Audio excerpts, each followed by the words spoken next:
TB અને to ભારતને વળગેલા બે સૌથી મોટા રોગ છે. દુનિયામાં 27% ટીબી એટલે કે ટ્યુબરક્લોસિસના દર્દીઓ ભારતમાં છે. એમાં નંબર 1 છે. એવી જ રીતે ટીઓ એટલે ટેમ્પલ ઓબ્સેશન. ભારતમાં 20 લાખ મંદિરો છે, છતાં ક્યાંક ને ક્યાંક ખૂણે ખાંચરે ગામે ગામ નાના મોટા વિશાળ અને ભવ્ય મંદિરોનું બાંધકામ ચાલુ હોય છે.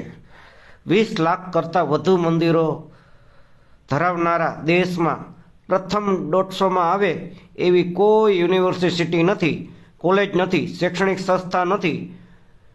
ટીબીની દવા છે, ટીઓની કાંઈ દવા નથી.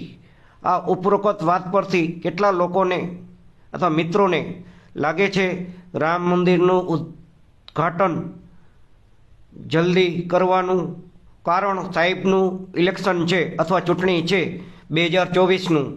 શું હું આ વાત સાચી કહેવા જઈ રહ્યો છું?